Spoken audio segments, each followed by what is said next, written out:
Hey guys, welcome back to the Blade Bloodhound. Tonight we're going to talk about a Swiss Army knife. It's I don't know how you say it. It's Alox, Alox. I don't know how to pronounce it, but anyway, it's a pretty cool knife. It's got a really cool story, and this one is called a soldier's knife. And actually, I purchased this in Switzerland. So anyway, I have a kind of a neat story to go with it, so I'll tell you about it. Let's go take a look at this knife. All right, guys. So a lot of people are fans of Victorinox knives. I'm not the biggest fan in the world, but this one does have a cool story. Sometimes when I travel, I will buy a knife just because I'm in a different place. So I'm gonna try and tell you about this knife while I open it and mess with it as well. Well, actually, let's look at the knife first, and maybe while I'm telling you about it, I can also give you some more info. But this is a Victorinox Switzerland stainless rust-free, which rust-free is the word for stainless. But I guess you can see that. Little fingerprints on here. I almost said I never carried this knife. I think maybe when I bought it, I carried it maybe for a day. But anyway, it's cool. It's got the old aluminum handles here. I like that better than the handles that are plastic. Comes with a can opener. It's a little tiny flat tip screwdriver right there at the top. This side has a good half stop, by the way. This is a large flat tip screwdriver, bottle opener. I think that's a wire stripper is what I've heard. Actually, I'm gonna go ahead and pop all these blades out while we're talking. I'll zoom this out a little bit. It's got your main blade here. And the last blade that we're gonna open, if I can see how to open it. Okay, there we go.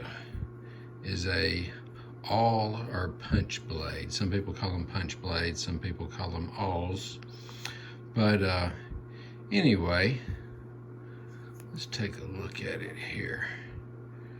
The old punch there. It's got a pretty good little sharp tip on it. But as you can see, this one is marked 03. And I'm not 100% sure, but I believe that means it is a 2003 knife. And I will tell you a crazy story with it. But I used to work for a company. Well, before I do that, let's look and see if the main blade has a half stop. So the main blade does not have a half stop, but it's got a great snap. The punch blade doesn't.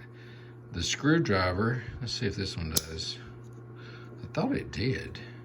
Nope, it doesn't. But for some reason, the large flat tip screwdriver does have a half stop. And you can hear it snaps well.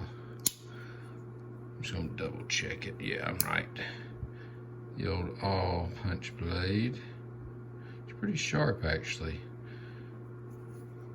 But let me give you a crazy story about this knife. So I worked for a Japanese company, and I was sent to Germany, which I know that sounds weird, Japanese company, and where do they send me? Germany.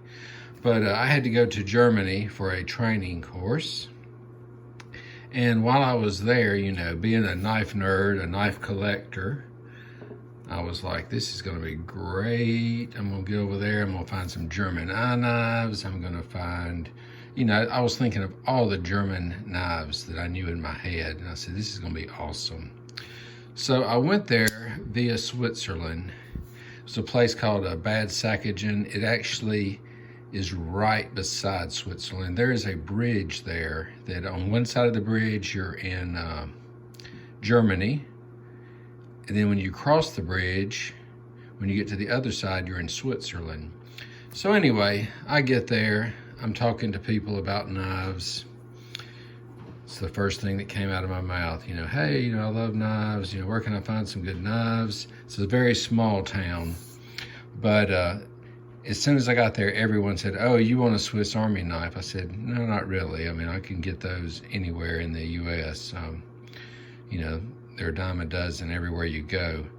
But come to find out, the part of Germany I was in, if you wanted a knife, you got a Swiss Army knife. I don't know if it's because of the location, it was so close to Switzerland, but so what I did one day was I walked across the bridge. It's the oldest wood-standing bridge in all of Europe, I believe. But anyway, I was on one end, I crossed, went to the other side, crossed over into Switzerland. When I got there, I went to the first store I saw, walked in and said, you know what, I think I'm gonna get a Swiss Army knife from you because it's the only knife I could find. So I can actually say that I picked this one up in Switzerland. The crazy story is though, when I got back, I was telling the guys, you know, hey, went over to Switzerland, got me a knife, and they were like, well, did you take your passport with you? And I said, well, no, I didn't think about that. But, you know, it wasn't as, I guess, secure back then. So anyway, I made it across and got back on the bridge and then went back to Germany. And because it's just a wood standing, I mean, it's just like a bridge you walk on. Everybody's walking on it. It's like a little touristy thing, or at least all the people I was with was being tourists and walking on it. But it was a cool thing. Going into Switzerland, or actually going into Germany from Switzerland, it was not really hard, you know, when I went for the class. Now, when I left, I remember riding with some people to the airport, and when we were leaving Switzerland and going back into, no, listen, I'm confusing myself now. When we were leaving Germany and going back into Switzerland, I mean, they had machine guns, they were checking passports. It was a very, very rigorous thing. I mean, they were on top of it. And I didn't realize this, but everyone in Switzerland is required to go, well, they were then required to go into the Army. It wasn't like the US where we just go, you know, join if you want to. Everybody goes through the Army. I mean, I'm sure there's probably some kind of stipulations, but everyone I talked to there, you know, had served, and it was kind of a neat experience. Very neat. But anyway, Germany was a cool place. I liked it. Of course, I didn't get my German knife, but I ended up getting this one. And it is called a soldier's knife. I had to look it up. I was trying to find this model, and I said, I don't even see this model online. Did a Google search, you know, because Swiss Army knives have like only 1 million flavors. So I did a search, and I was doing a search for one that had the punch, the can opener, the screwdriver, and the blade, and it was called a soldier's knife. But anyway, this is a 2003. It's kind of neat. I have a handful of Swiss Army knives. Usually if I get one, there's a meaning behind it, or, you know, or if it's something cool, like, you know, has pliers, different things, you know, some kind of a blade that you normally don't see. I've got one that's sterling silver. I'll do a video on it one night. It's pretty cool. But this one was cool. It's got a good story.